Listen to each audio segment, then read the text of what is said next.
Good morning or afternoon, everybody, wherever you're joining us from. I think we'll just give it a few seconds while people trickle in here. Thank you so much for joining us.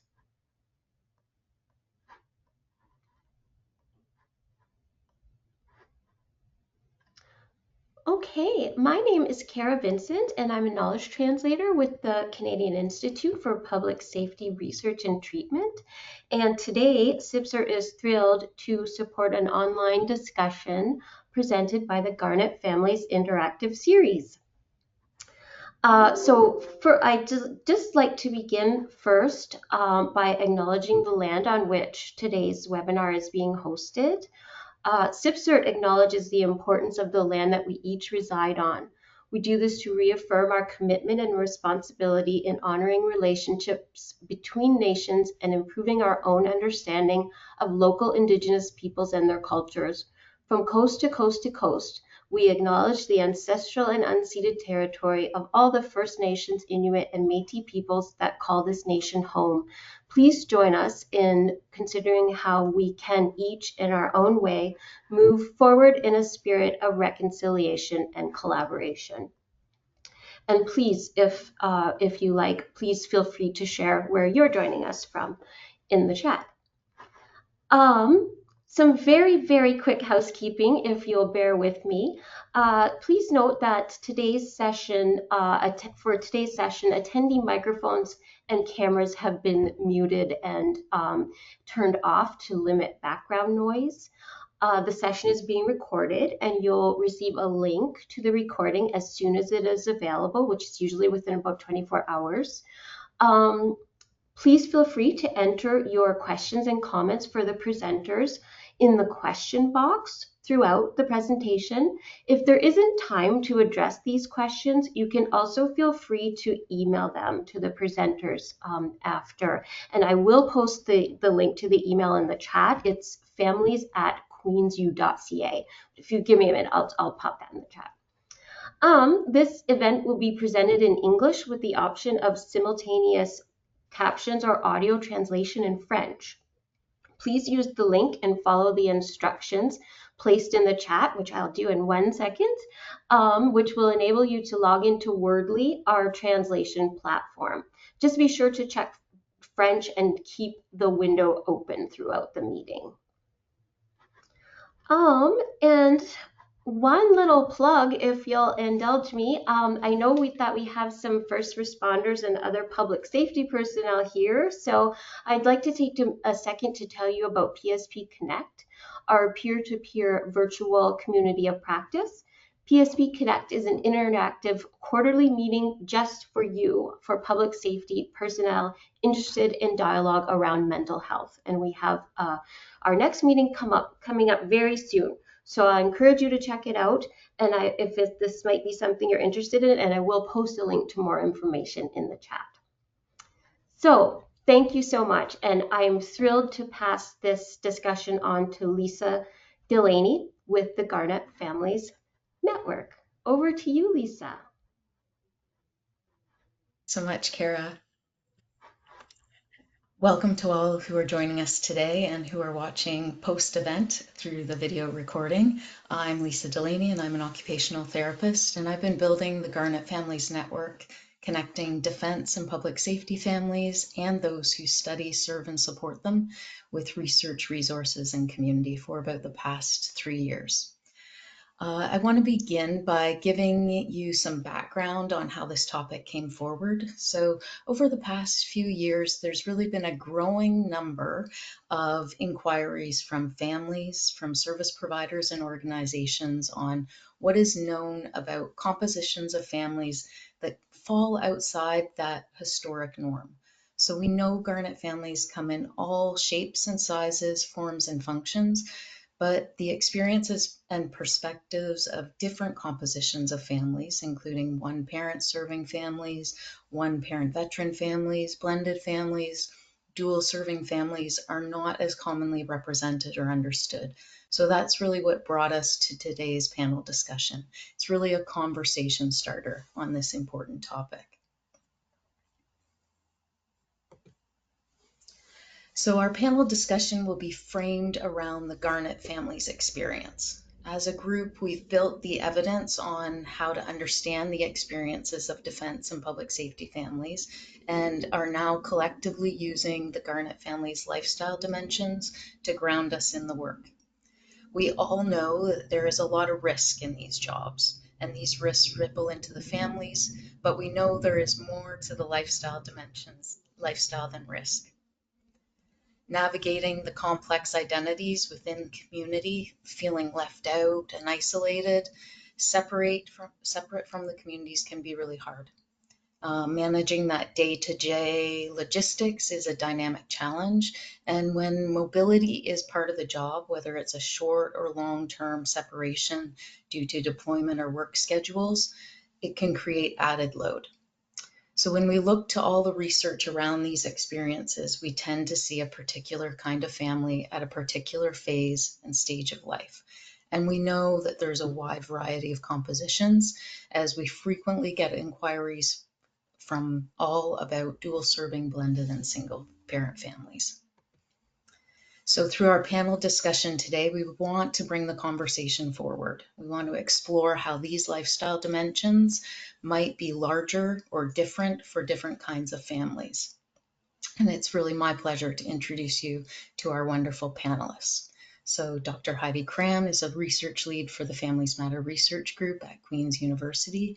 She's also an occupational therapist and professor and dedicated to better understanding and addressing the mental health and well-being challenges faced by Garnet families through research. Heidi is also the spouse of a firefighter. Dr. Deborah Norris is researcher at Mount St. Vincent University and a member of the Families Matter research group, and she's facilitated studies focusing on everyday lives of female military partners experiencing the cycle of deployment, resilience and resiliency in military and veteran families, the bidirectional relationship between operational stress injuries and the mental health and well-being of veteran families, and the family psychoeducational programs for military and veteran families. Also, she recently expanded her research program to include the emphasis on impacts of operational stress on public safety families. I'd also like to introduce Bryan and Karen, who are a dual serving family, both working as paramedics in the GTA. They've been together for 7 years and were recently married. They have a dog named Shelby, and they're exploring expanding their family and are mindful of how their roles as paramedics and professionals really impacts this decision. Karen's been a paramedic for 9 years and has held multiple roles on the front line and in her current position within the community paramedicine unit, where she's an acting supervisor role within her team. Bryan has been a paramedic for 14 years, working in a variety of communities, including Northern Ontario and rural Newfoundland. He's held a myriad of roles within the service, including community paramedicine, special response, and tactical units, and is also exploring leadership and supervisor roles. Both Bryan and Karen are highly focused on supporting the well-being of their colleagues, both being members of their peer support team, and Bryan's also a coordinator for their CISM team. They also hold teaching roles at the local college's paramedic program. Next, I'd like to introduce Marcie. Marcie's a mother, a granddaughter, and daughter of veterans and a descendant of the Huron-Wendat Nation. She's also a Canadian Armed Forces veteran, having served with the Military Police Reserve Force and in the regular force as a photojournalist. Marcie's a registered social service worker and is currently the National Engagement Lead for the Armed Forces Transition Group. She's a Silver Cross widow to a fallen soldier who paid the ultimate sacrifice while serving in Afghanistan on his 3rd deployment when their only child was 6 months old. Marcie's a lone parent to an Army cadet, athlete, and active teen. She's dedicated advocate for the military veteran family community and a volunteer advisor with the Defense Women's Advisory Committee and the Canadian Military Veteran and Family Connected Campus Consortium, which is a national education initiative that encourages and empowers post-secondary institutions in implementing wraparound supports and resources for military-connected learners.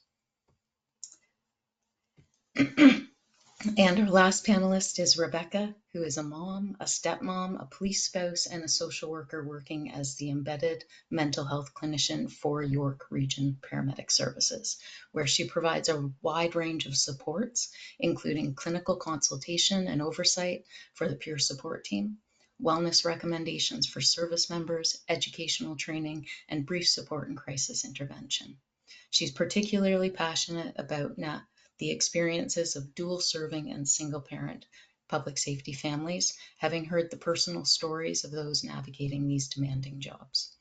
This insight has fueled her drive to identify gaps in resources and better understand how to meet the specific needs of these families. So now I'll turn it over to Heidi to get the panel started. Thanks, Lisa. It's really exciting to have the opportunity to have a conversation with each of you here today about how we broaden and think about what families look like in these spaces.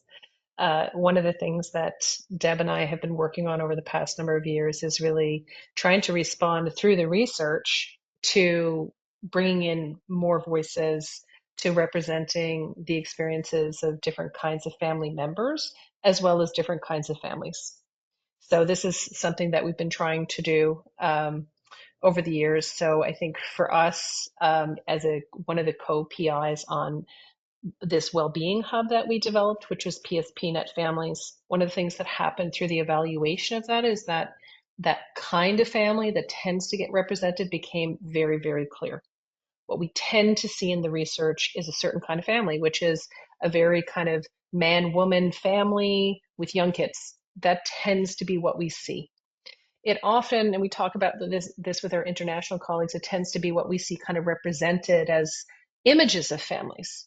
And so we've been talking about like how do we change some of that narrative, because families means a lot of different things to people, and we need to really kind of operationalize that in a way that resonates with the community. And so Lisa talked about the ways in which we're asked these questions. What about dual serving families?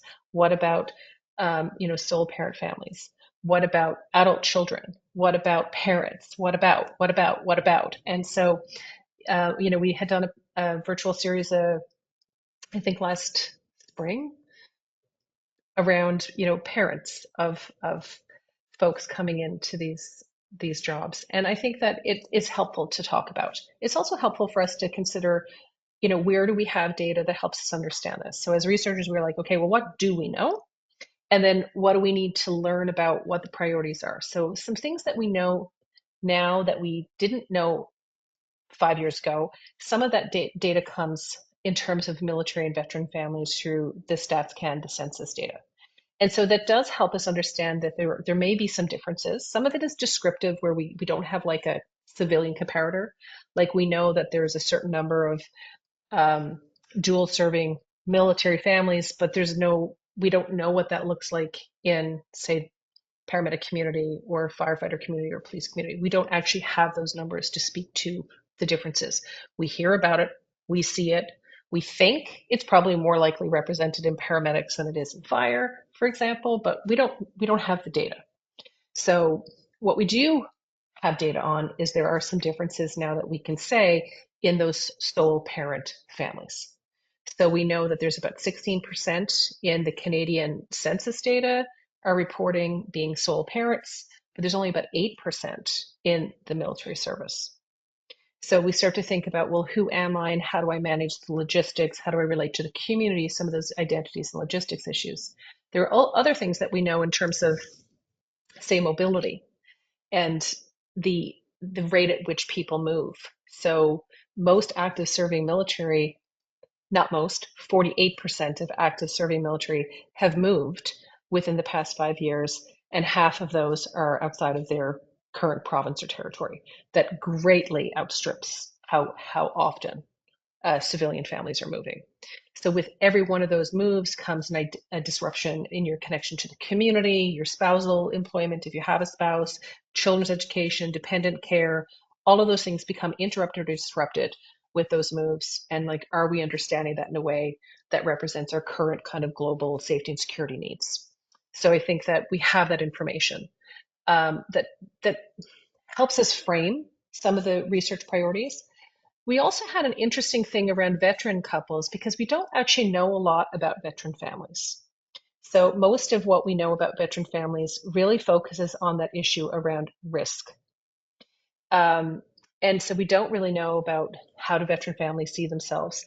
And one of the interesting things that my colleague Alison Mahara, so she pulled, she's the epidemiologist who's like trying to interpret some of this information for me, because it's not straightforward. The stuff that's reported, then you're like, okay, but what is it not saying? And I mean, she could do a whole hour and a half, and then another hour and a half on just what the census data does and doesn't tell us.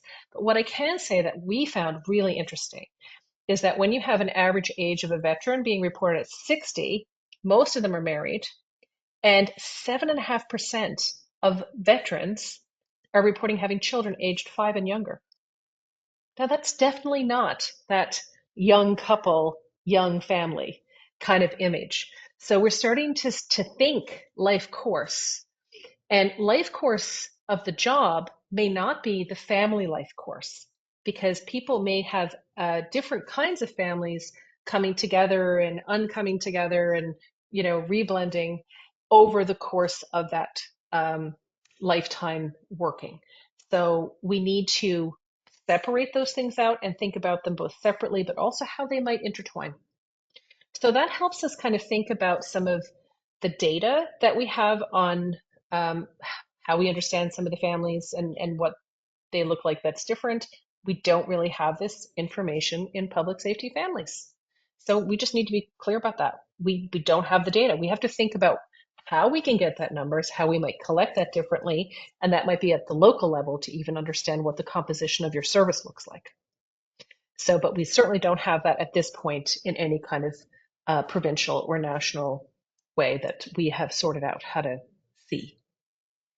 So with that, I'll turn it over to Deb to talk about some of the differences that you found, not differences, but some of the work that you found in studying families that help us broaden this view of what families look like.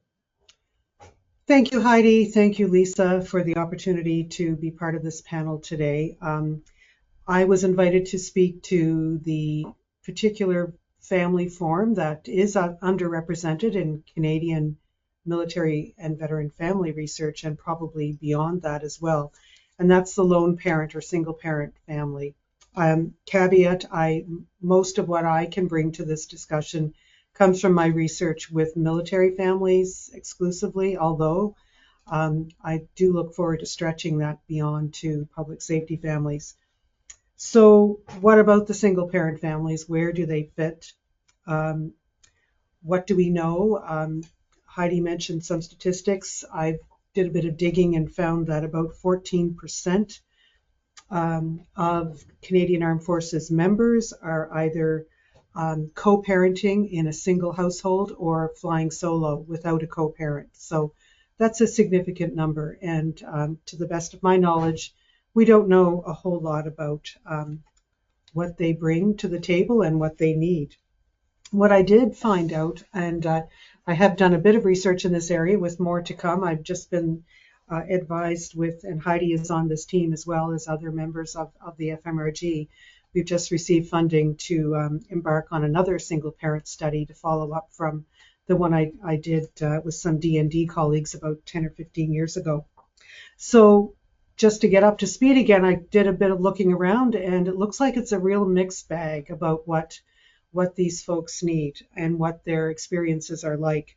While all the research agrees that there's a particular intensity and to the needs and the concerns of single parent military and veteran families, the rest of it is pretty much, kind of a very multiple perspectives. All the research agrees that separation, relocation, and risk, the three big lifestyle factors are top of mind, but other conclusions vary. On the one hand, some studies indicate that these parents experience high levels of isolation and sometimes levels of depression that exceed the levels evident in their civilian counterparts. But on the other hand as well, some report that their experiences are very positive, that because of the imperative to make it work within their context, that they've formed very strong bonds with their children. Some refer to themselves as a team, and that they're all in this together, so to speak. As far as the kids are concerned, some of the research reports attachment disorders, issues around achievement in school. There may be levels of insecurity, phases of protest, despair, and detachment as a deployment is imminent. And in post-deployment, some evidence of detachment as well as, you know, reluctance to comply with routines that precede the deployment.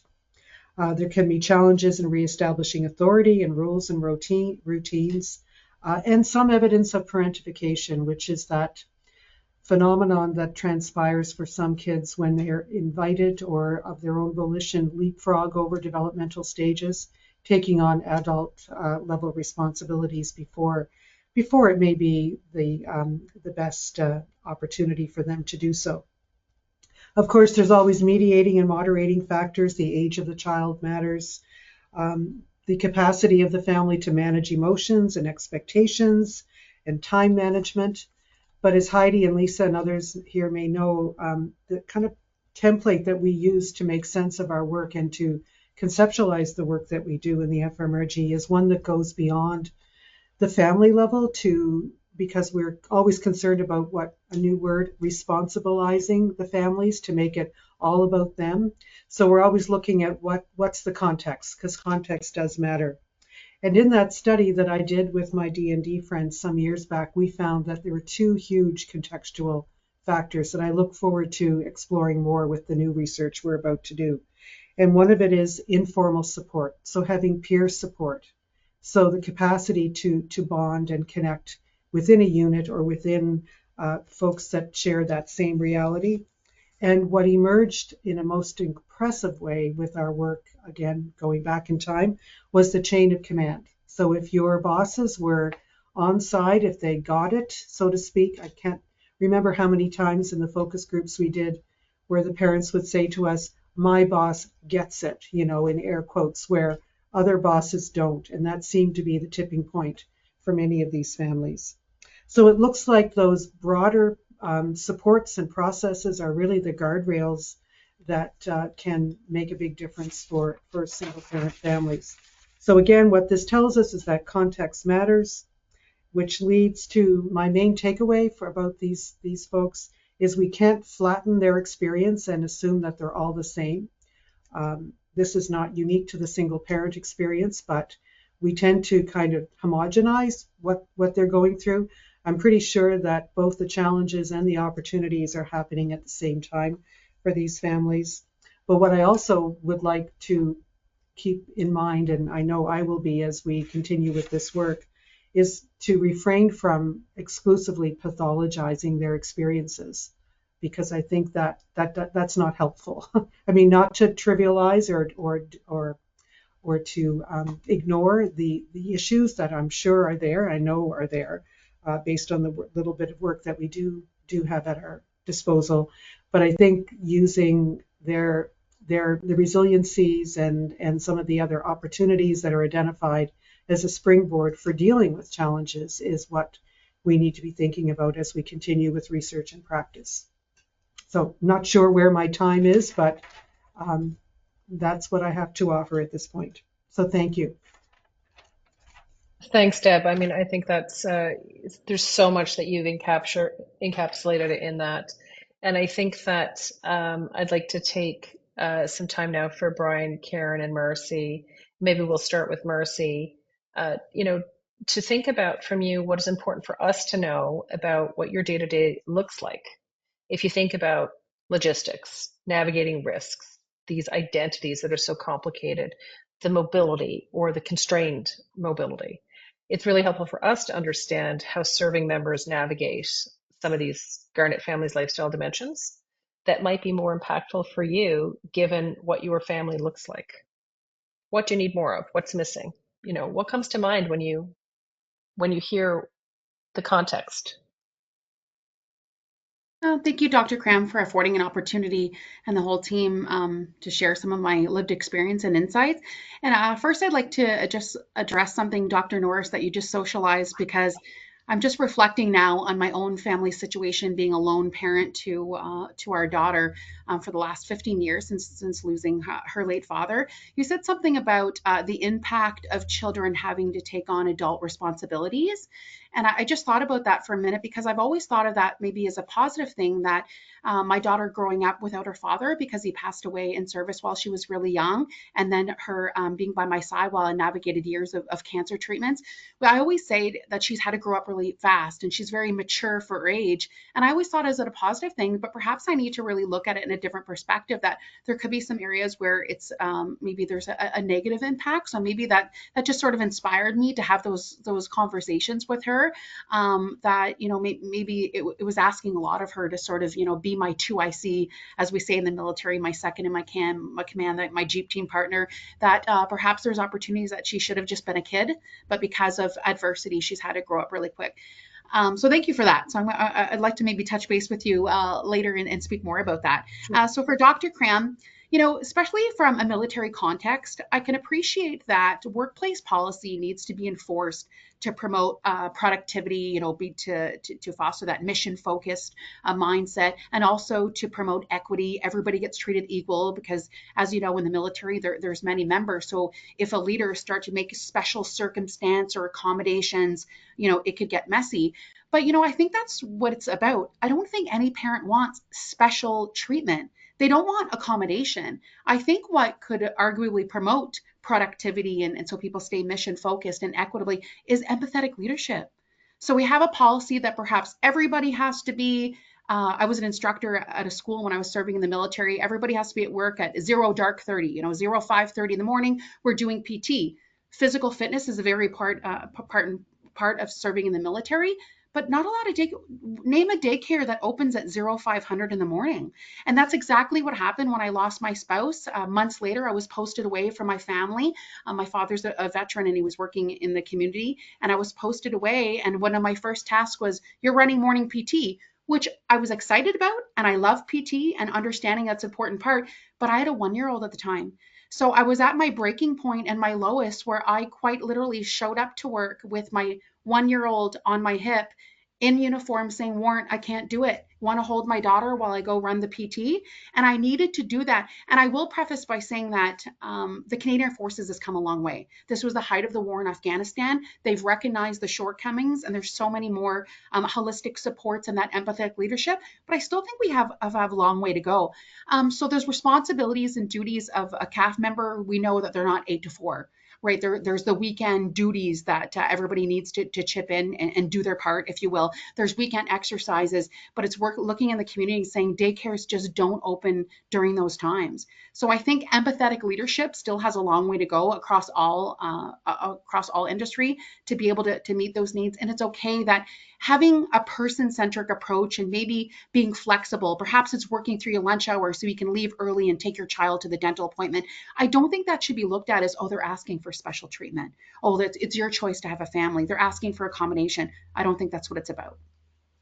Thank you. So, Marcie, I think it's a really good link to things that Deb had mentioned in terms of there are the operational requirements, but then there's also just the organizational practices. So, like, how do those things come together? Because it's more than just exposure to risk. It's all of the just like managing life on the day to day and on the big moves. So, yeah. So, Bryan, can I invite you to comment on what you've heard? Again, thank you for inviting us to speak. I love what Marcie said about empathetic leadership.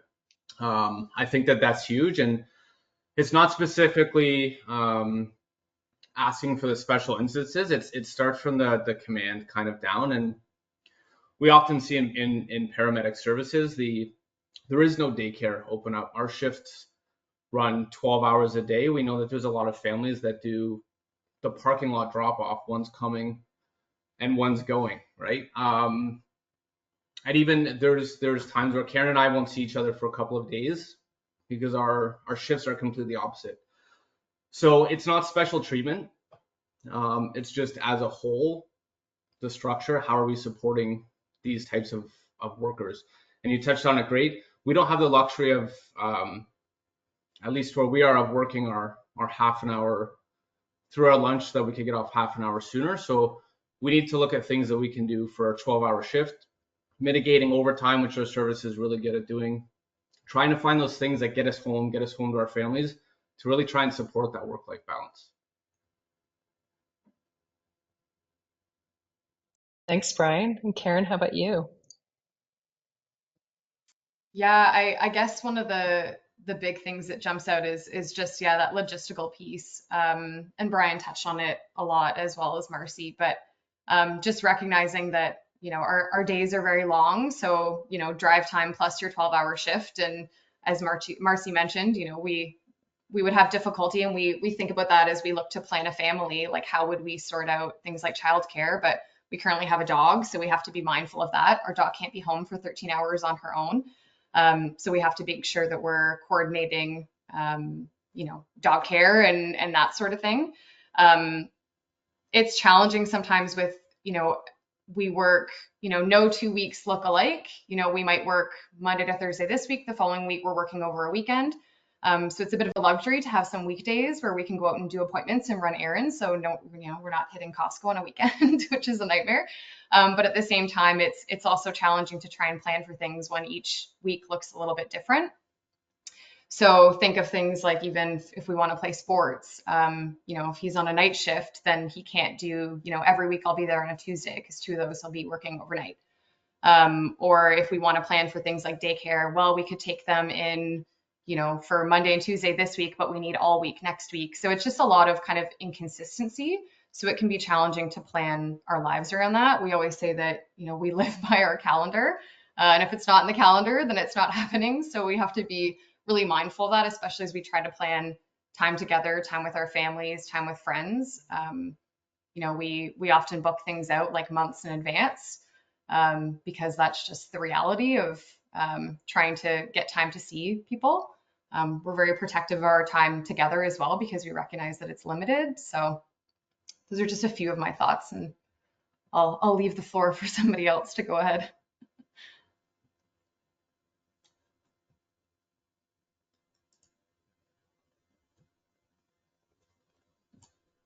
You're muted, Dr. Cramm. There Of has course to I be am. Someone has to do it. That's right, muting. Marcie.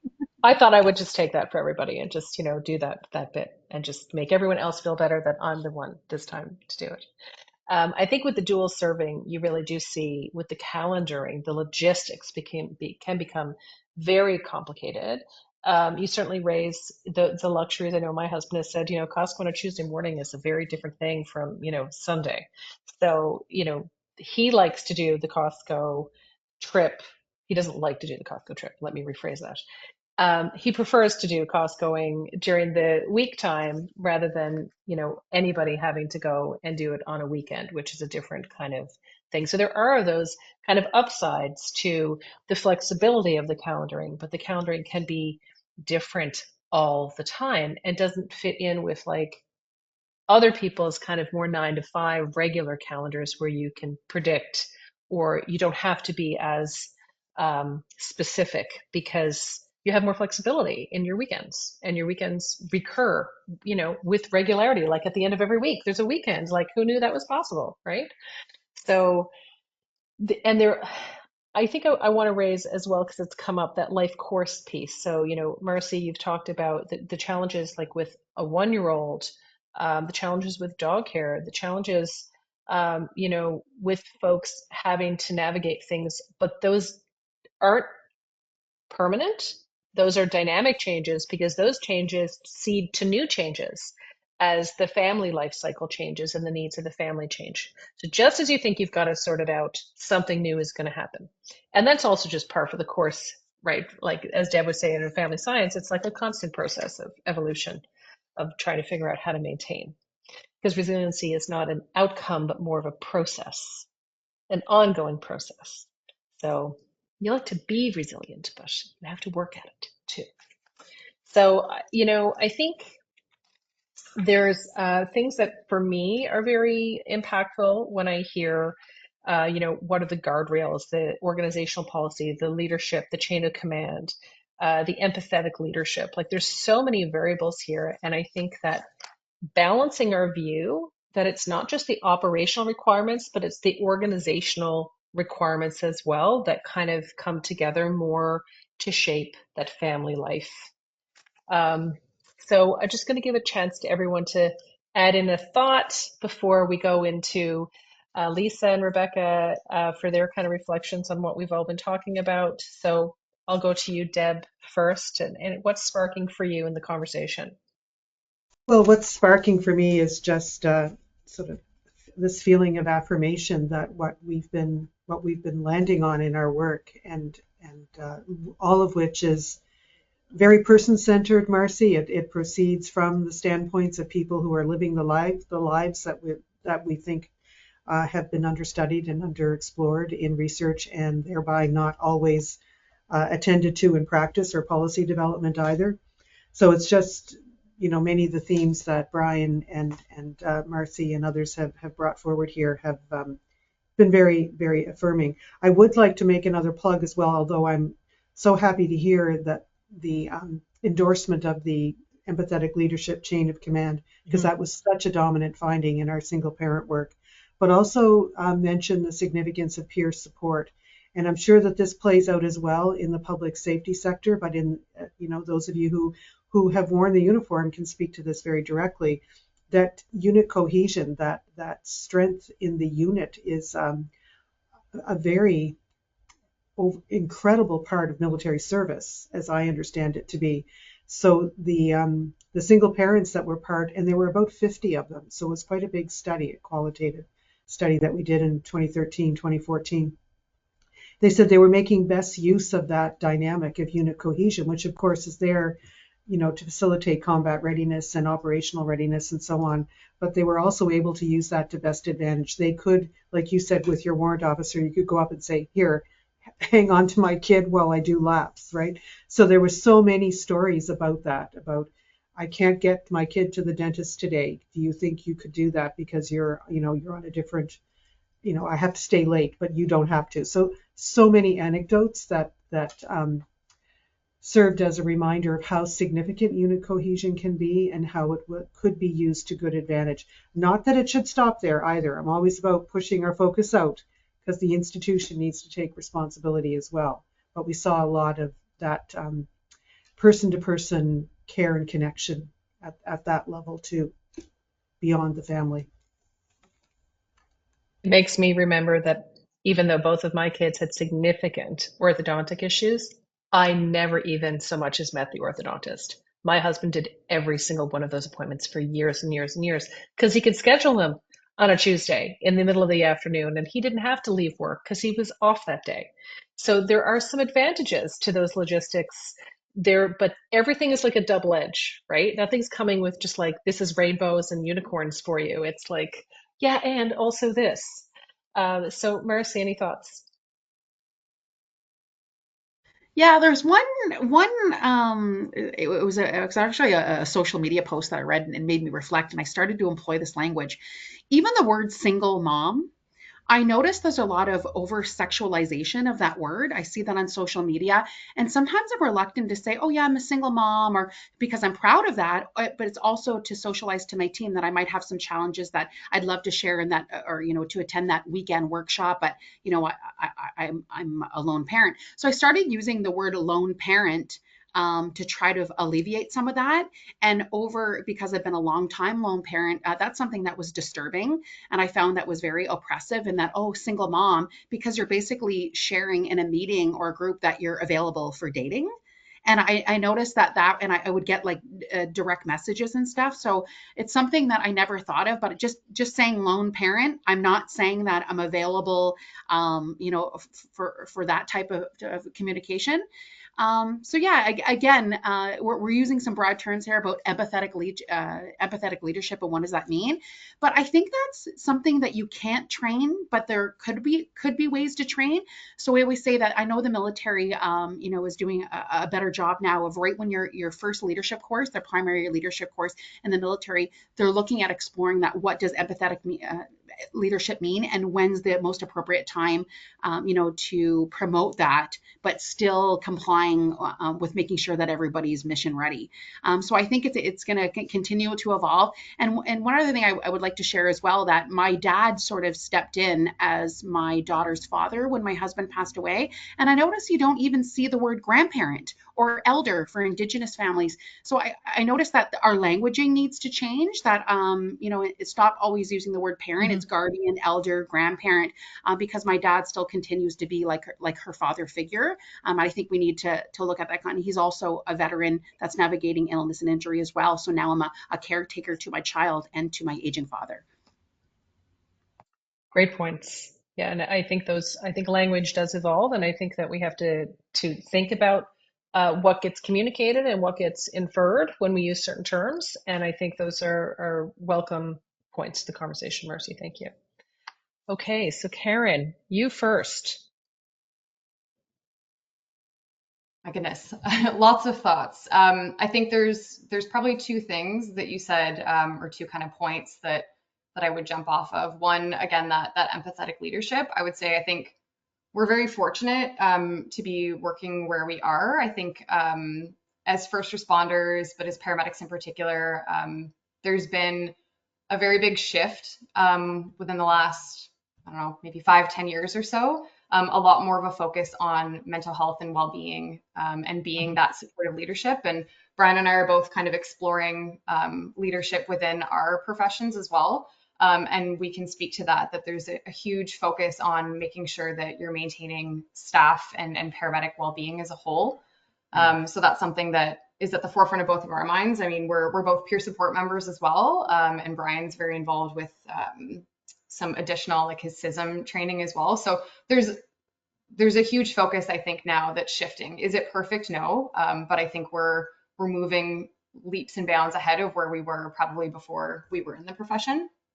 The other thing that you mentioned, just speaking of family and how your father really stepped into that role. I was thinking of our families, and we're fortunate. Again, our families are very supportive of what we do. They're very proud of us and what we do. And just thinking back to that logistics piece, it's kind of, again, that double-edged sword. A lot of our family members who work Monday to Friday are not necessarily available on a Tuesday afternoon. And we do occasionally miss events and holidays. So we've had to kind of adapt to maybe one of us will be present, maybe the other one won't. Maybe we'll find different dates that we can celebrate things. Bryan's family also lives several hours away. So we're a little bit, more removed from that side. We don't get to, stop by for dinner on a regular basis and get to know our nieces and nephews there. It's more a planned event months in advance. So just some of those pieces with the logistics and the family side of things. Again, our family is very supportive. We're very lucky. My parents are close by. They help a lot with dog care. That's very valuable. But we do miss some of those pieces where we aren't able to always spend those holidays together. And it's just part of the reality of what we do. Anything to add? Dr. Cramm, you touched on organizational structure. But the thoughts that I have is we're also fighting with service delivery, working in emergency services.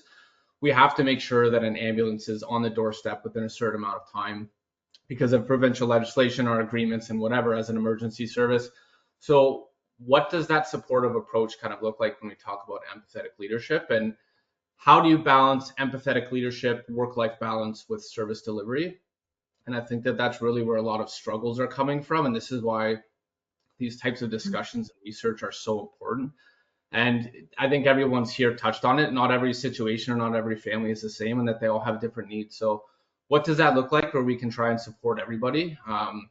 Dual serving families,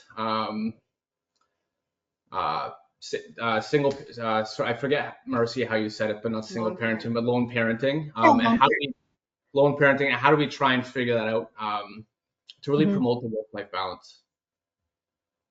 Well, and I think that I'm going to transition over to Lisa and Rebecca now to kind of unpack what we said. And I will say that this kind of when we have 24/7 jobs like we do with public safety and like we do with defense, where you could get pulled at any moment to go and respond to something that is looking to ensure the safety and security of us as Canadians, um, those will introduce some work family conflict. It is inevitable, it is predictable, it will happen. So, how do we kind of help understand and put things in place to help mitigate the impacts of those things? Because it's not like they won't happen. We know that they will. So I think that for us as researchers, as creators of resources that are evidence-based, like how do we think about what people need, not just to deal with it in the moment, but to prepare for the inevitability of some of those things so that nobody knows what they signed up for, because we're all works in progress. The jobs change as we're in them. Um, but these are things that I think that we can have these conversations to help inform program and policy development so that everyone experiences a little bit less chaos, a little bit more calm in their day to day. So over to you, Lisa and Rebecca. Thanks, Heidi. So, Rebecca, you've been absorbing all the information that the panelists have shared, and you've been working a lot with different compositions of families as you're in your role. What are your reflections, considerations that are muddling around, zooming around in your brain? Thank you. Um, I think there's really so much we can do from multiple levels, right? There is that individual one-to-one support. There is that uh, organizational level support, and then there's that social, cultural level that we can implement things as well. And I think for one, I really want to speak as well. I think Deb alluded that we are also working with populations who have significant strengths already. And, we think about the dual serving spouse. One of the real challenges of single serving spouse families is that they feel like maybe their partner doesn't understand the work they do. And so we don't have that challenge as much in the dual serving spouse family. So that's a great strength. And Marcie alluded to some of the incredible resilience that exists and creativity and innovation that single and lone parent families can have to really still meet the needs of their family and really build that cohesion. So, drawing on those strengths, but also being thoughtful, with our dual serving spouses, for instance. We also don't want to go too far in the opposite direction where we overshare so much that we end up doubling up on some of the exposure. So we can be really thoughtful about the structures and resources we already have to incorporate those in the work that we do with these families,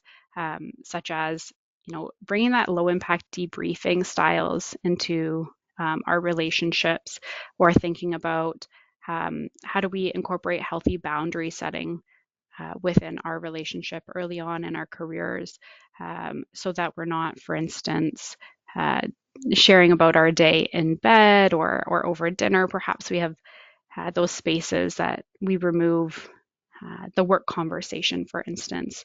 But then we also have things like logistics, and Bryan and Karen talked to that kind of passing ships in the night experience, whereas Marcie spoke a little bit about reliance on other family members.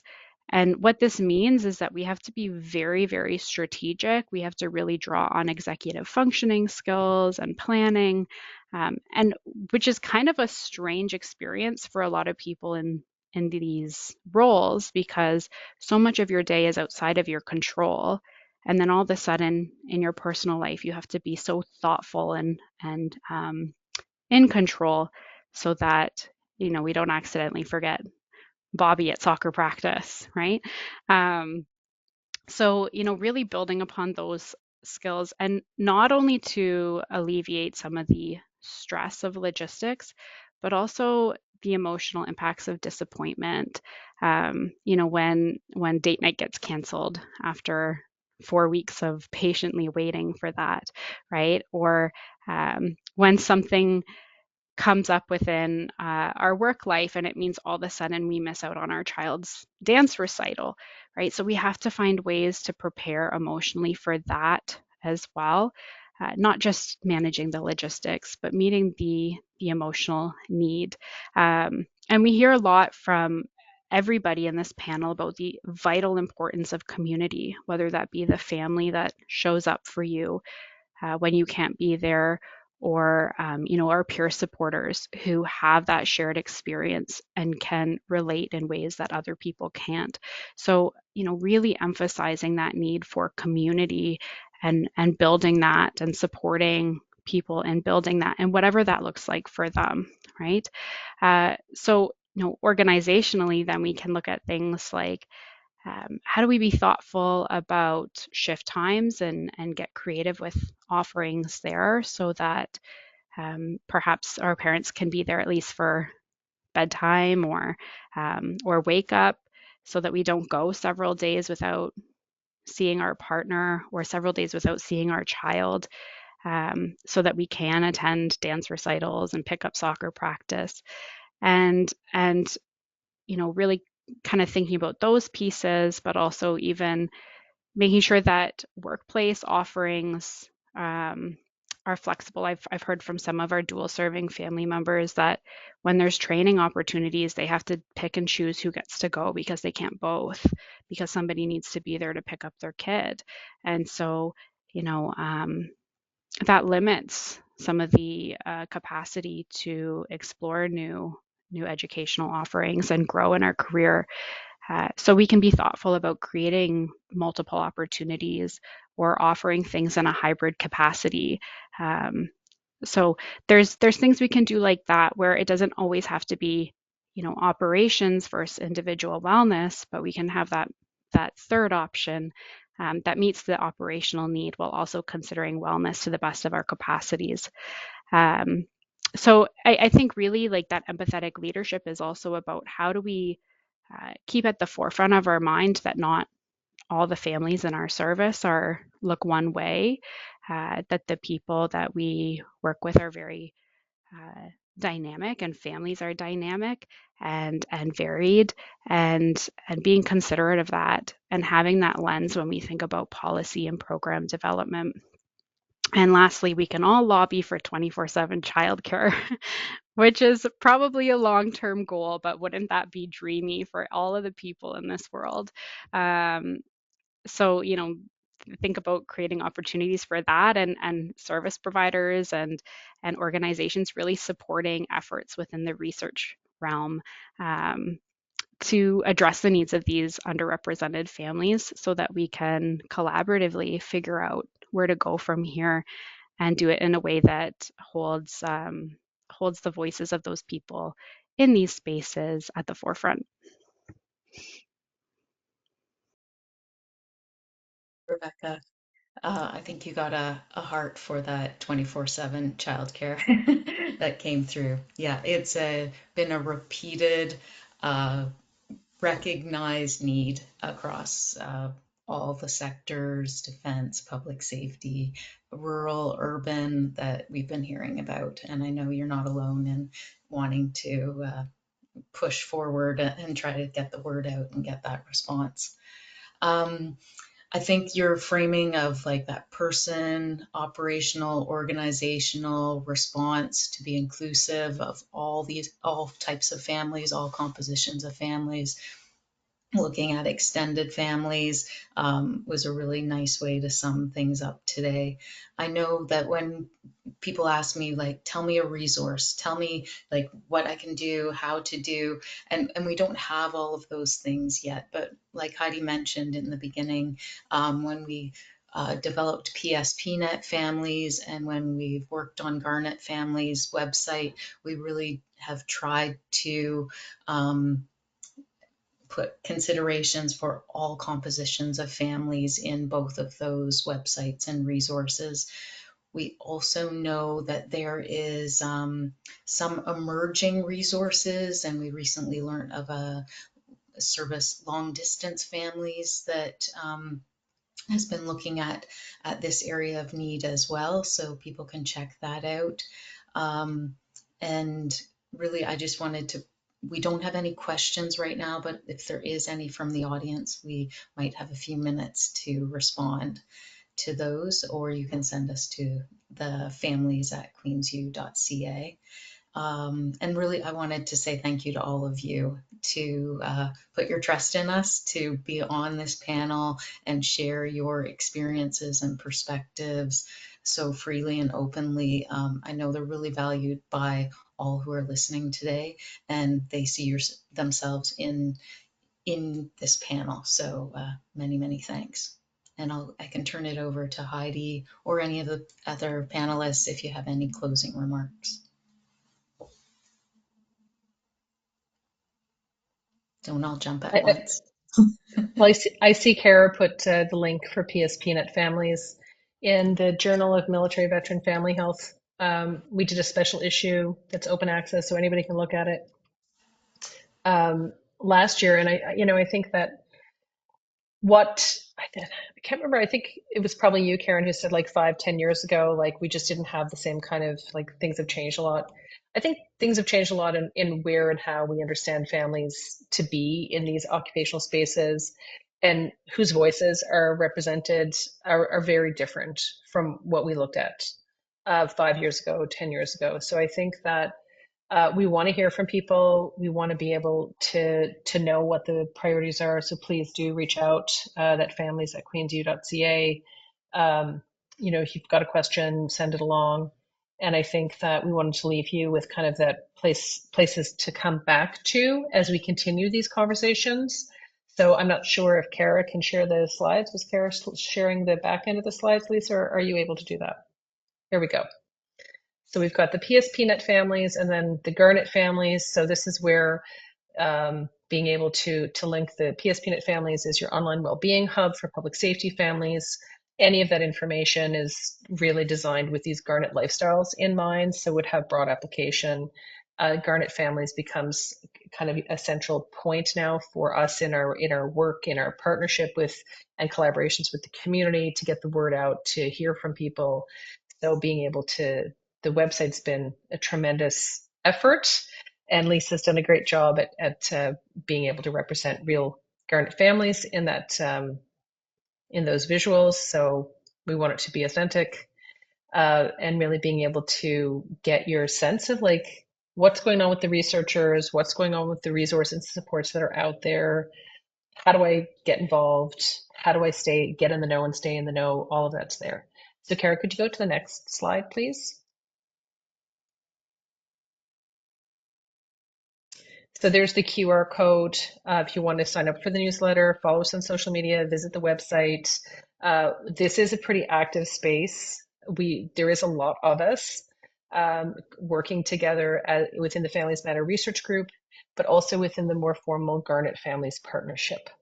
And so it really is trying to move things forward in a collective way for collective impact, so that what we know in one sector can inform the other sector without having to reinvent any wheels. It was like no wheels need to be reinvented. That's our goal, is that we just keep adding wheels. It's going to be like a mega vehicle at the end, right? And so I think it is an ongoing process. We really value these perspectives. We want to hear about ideas you have for other topics, other conversations, so that we can have these conversations where we actually don't see a lot in the research literature.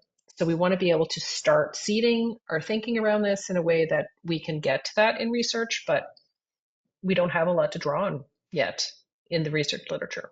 But that doesn't mean it doesn't make it that the issues aren't happening. So we have to bring that tighter together. Do we have another slide? I can't remember how this ended. Go ahead, Lisa.